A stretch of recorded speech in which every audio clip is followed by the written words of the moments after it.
Hey, what's the deal, YouTube? It's your girl, Miss Honey. Welcome back to the channel, you guys. Welcome back to the channel.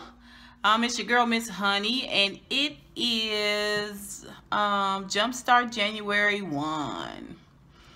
And I was laying around like a lump all day today. Like, I really wasn't feeling my best. Not just because I have to go back to work tomorrow, but, you know, girl stuff.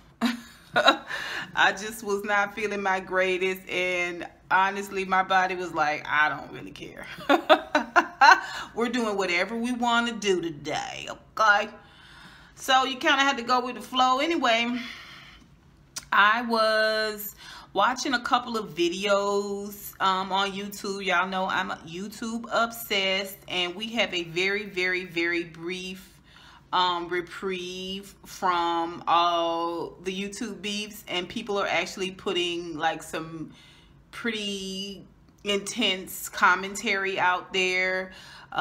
People are being vulnerable and transparent. They're sharing their families at this time, and you know what I'm saying, just being a little less formal, and I'm enjoying it. I really, really am. So I was out in a live that My Twisted Life of Poetry. If you guys don't know who she is, she does TV reviews. She's an author, a writer. She does quite a bit of creative stuff on YouTube. She's a smart girl. It's My Twisted Life of Poetry. You guys check her out. Anyway, she did a live earlier today. It was so good. She had her mom on, and she was just talking about some things that she's gone through. And I mean, I've heard her talk about a lot of different things on her channel. She's very open. She's very transparent. She's very honest about the things that she's been through, the things that she's been exposed to, how she feels about them, how she's overcome them, how some of them are still issues for her, but she's learned to sort of mediate those things. It was just a really, really good live, just a regular talk. I laid at the foot of my bed, and it was like we was talking to each other, except I was typing and she was talking, you know what I mean? So it was just so good. So I encourage you guys to check her live out today. It was really, really good, and it was funny. Super, super funny. Anyway, she made mention of something when she was telling us about a story, that something that happened to her. She made mention about, because of that, when she first watched Greenleaf, it triggered her. And I was like, wow, what a sense of awareness. Because I was telling somebody at work that when I had orientation, because I've been on my job for a bit now, but they do like a collective orientation. So I had to wait a while before we did orientation. And it's a 4-day orientation in a room with, like, depending on how many people started in and around the time you started or before that. Like I said, people who have started within the last 8 to 10 months will come to this orientation. Like, they have, it's like baptism. You know how they do baptism every fourth Sunday? So it's kind of like that. You know, everybody that want to be baptized, once they get a list long enough, you know what I'm saying, on the fourth Sunday, that's when you get it done, right? So anyway, and I was acutely aware by day 2, and I was so frustrated and so upset that the situation was one of my triggers. And I thought, this is the second time that the term trigger has come up. I think I'm going to talk about it on a video. And so this video is just to find out if you guys know what a trigger is, and if you know what your triggers are. Now, so let's talk about what a trigger is. A trigger is just something that sets you off. Like, it could set you off to anger. It could set you off to depression. It could set you off to eating. It could set you off to sexual, you know, activity, good, bad, or indifferent. You know what I'm saying? Like, it could trigger the hole in you, or it could trigger the kitty cat in you. Like, it could be either way. But anyway, it's something that kind of sets some things into motion. And for some people, the things that are set into motion, the actions or the behaviors that are set into motion aren't necessarily so positive, like anger or depression, or overeating, that type of thing. And it just made me think about, hey, what are your triggers? Now that we know what a trigger is, you guys are kind of more familiar with it. Do you guys know what your triggers are? What are some things that triggers you? Like, triggers you to maybe eat some things you shouldn't be eating, maybe spend some money that you shouldn't be spending, maybe say some things that you shouldn't necessarily say out loud in a public forum. You know what I'm saying? Or, you know, triggers you to be depressed, puts you in a place where you just want to lay down and you don't want to pull the curtains. You know what I'm saying? You don't want to see no light. Or triggers you to just go off. Like, a lot of things that we see out in the universe out here are a result of being triggered. Some of the shootings that we see, incidences in family homes where one family member has turned on another family member, and it has had really tragic outcomes. You know, so there are a lot of people, I would dare say most people have a trigger. It may not necessarily be for anger. It may be some other things, but I would venture to go out with a broad brush and say most people have a trigger for something in their lives that pushes them to sort of this extreme point.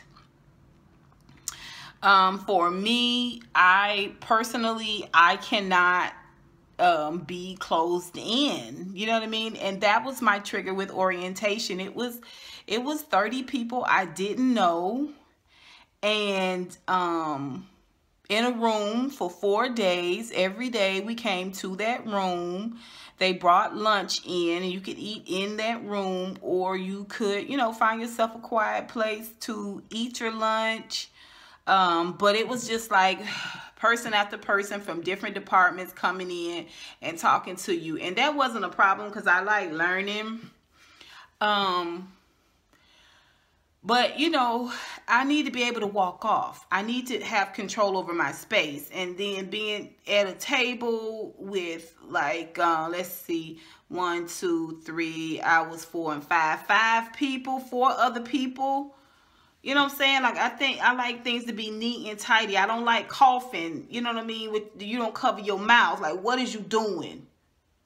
And or I can smell your coffee. I can smell what's in your cup. Like, where's your lid? You can put a lid on that. You know what I'm saying? Like, I don't want to smell it. What if you knock that over on my notebook? You know, I just get triggered. Like, it triggers my anxiety. I don't know. I don't know if it's, I don't know, you guys.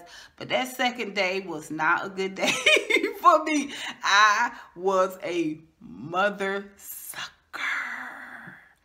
Okay? I was that happy. And when I'm not happy, when I'm not feeling just so, like, literally, I can change the energy in the room. Like, I could take that energy from a balmy 70 degrees and drop it down to like -3. You know what I'm saying? Like, I seal it up.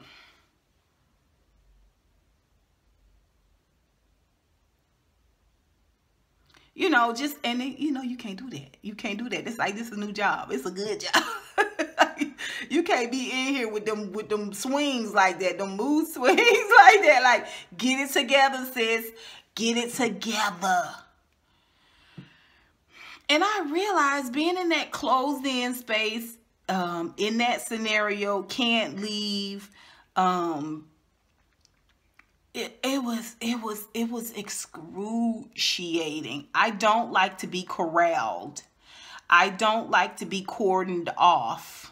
I don't like to be shut in. It's not necessarily tight spaces, okay, because I can be in an elevator.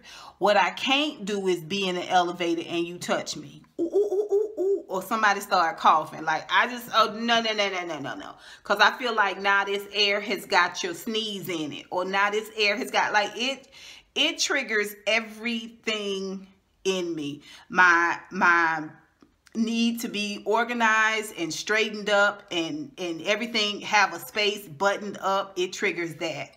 Because the minute people open a page and it's on my, I don't like that. This is your area. It's personal space. No, no, I don't like that. I don't want to smell what you eating, what's in your cup. Like for 4 hours, no. Take that old coffee out of here. Why do you still have that here? Why don't you have a lid? What if you knock that over? I start feeling like, okay, what if somebody makes a mess? Do you have enough napkins? Are you able to control this situation? And maybe that's typically, maybe that is what the trigger is. Maybe the trigger for me is not having control. Being in a space where I am not in control. Because if you cough at your desk, it don't affect me. You know, I don't think about it that way. It's a big open space, and in my mind, the room absorbs it. But when you right here at the table, when you cough, like, how old are you? You don't know to cover your mouth. Like, what?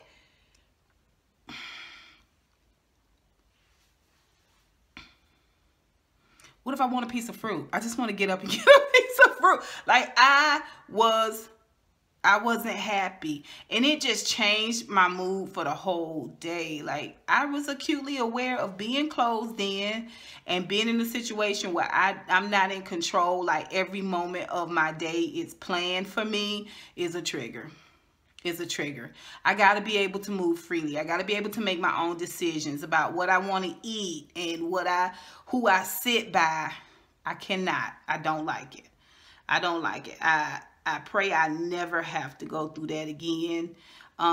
Because the girl that was over the whole thing, she saw me sitting out in the lobby and she was like, oh, is class over? Or I knew where she was headed with it. But when I tell you, I looked up from my phone and I said, I am not having a good day today.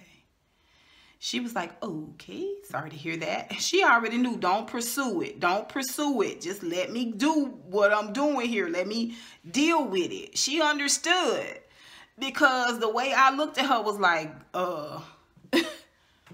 you don't even want me to get started about why I'm not happy right now. And it seems silly to some people, but I slept.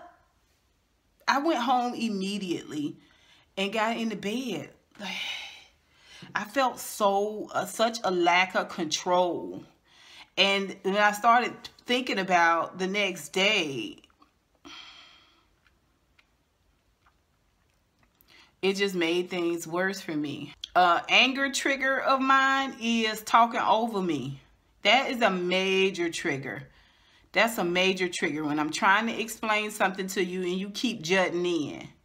You keep, well, that's why I told you that, because then when you came in there Tuesday, I had told, okay, because I was trying to tell my part. And so you still talking? Or like, it's a major problem for me. And I mean, I've come to physical blows.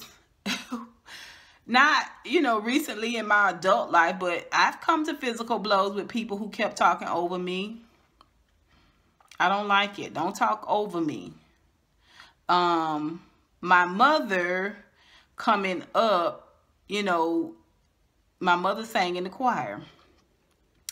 And one of the things she prided herself in is being able to look at her children from the choir stand and get them together, get them to settle down. And for the most part, it worked. But if you were not looking at her, or you were not paying attention, or you were looking away, she would give you a snap and a point. Do it. Sit down. Stop it. To this day, if you snap at me, It's a major trigger. It's a major trigger. I don't like to be ordered about. I do not. I do not. I don't care for it. I don't care what it is. Clapping your hands loudly. Are you listening? Don't do me like that. Don't do me like that. Do not do that. I don't know what you can do instead, but don't do that. I don't care for that. My sister dated a guy one time whose daddy used to get up in his face and woof, woof, woof, woof, woof, woof, and then he would beat him real bad. And one day he was at our house. I never will forget this. We lived in a beautiful home off Moreland Avenue. He came in and I was like, what's your name? And my sister was like, don't point. I was like, what? That don't make no sense. Like, I ain't do nothing wrong. Well, come to find out, that was a trigger. That was like a fighting trigger for him. Yeah, you don't point at him because something really, really bad would happen to him after his dad would start pointing. And if you pointed at him, it was a trigger for him. It just started those things. Now, you know, just in that 1 second, maybe he probably noticed it, but it wasn't like he was going to fight me. But if I had persisted and insisted upon pointing at him, ain't no telling what he might have done. Hell, we don't know. We don't know what people's triggers are. Do you know what your triggers are? For some people, things are petty. You know, like, it's not a big deal. I can't stand for people to count money and lick their fingers. Now, it's not a big deal necessarily, except if you touch something of mine now with them fingers. I don't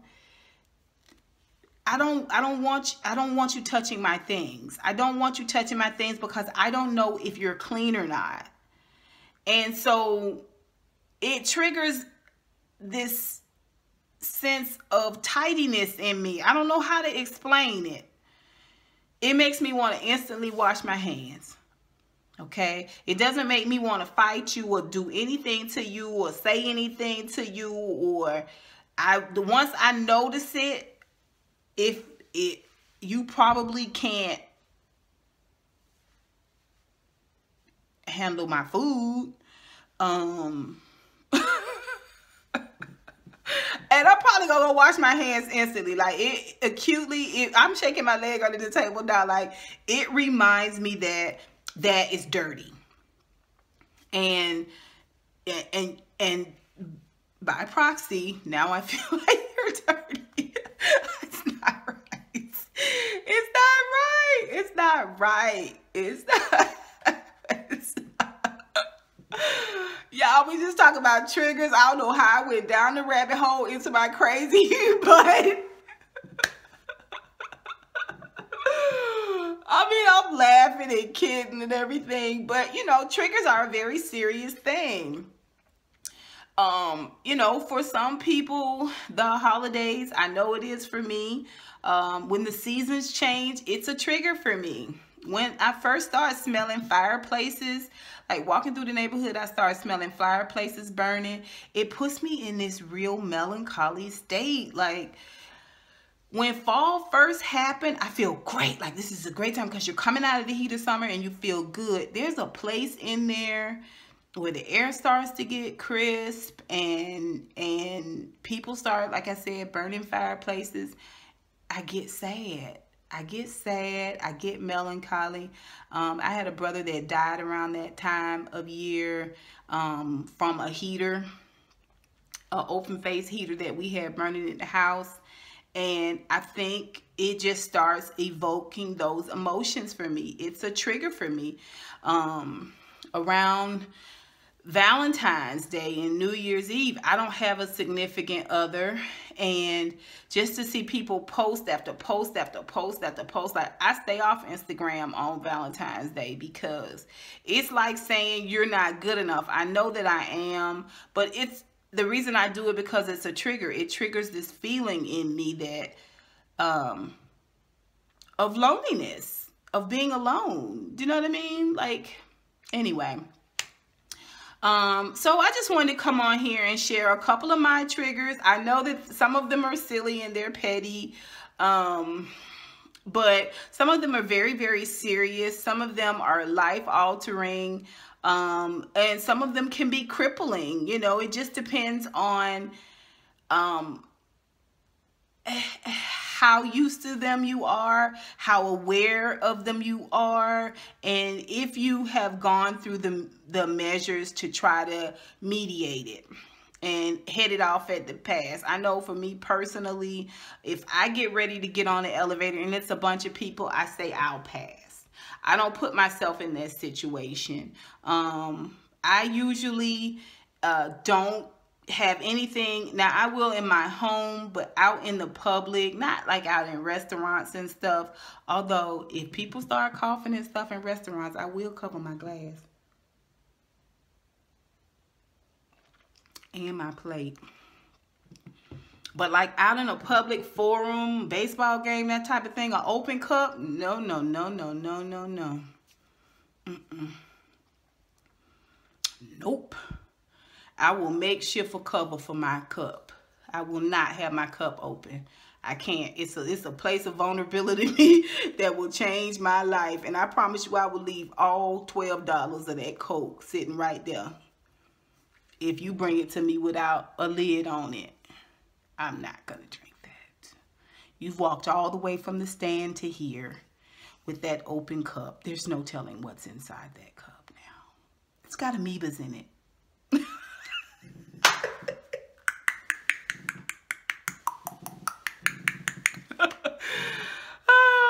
Oh, I don't mean to be derogatory, you know, with this and that. I'm just saying, I'm just picking fun at myself because I know I'm a little weird. I'm a little bit different. It doesn't mean that you are crazy for having triggers or having these little idiosyncrasies or anything like that. So please don't take it in that manner. We're just having fun here. So that's it for me, you guys. I thought it was a good, fun topic. And I'd like to know what some of your triggers are. And if you could share with me a couple of your triggers. What sends you into this weird headspace, whether it be anger or depression, or it just triggers your I don't want to say OCD because I've never been diagnosed with OCD, but I mean, I'm very particular. I'm very, very particular. Anyway. Most of the time you won't even notice things that I'm doing, you know, unless you do it, unless you come behind me and undo it or try to infringe upon it, then you'll notice. Most of the time people don't really notice what I do to keep myself just like really copacetic and even keel, but I'd like to know what some of your triggers are and how you cope with them. Put it down below, you guys. I'd love to hear from you on this. And I just want to say, for anybody out there who's having seasonal anxiety, or you're feeling kind of melancholy due to this new holiday, which is New Year's, I want you to know I'm praying for you, and I pray that God gives you the strength to persevere and to find joy, even if it's in the smallest thing, to find that joy. I pray He gives you a belly laugh from the very bottom of your belly, okay, and your joy is restored, okay? We have to hold each other up, you guys. We have to lift each other up. We have to encourage each other. That is what purpose is all about. So until next time, honeybees. Mwah, mwah, mwah, mwah, mwah.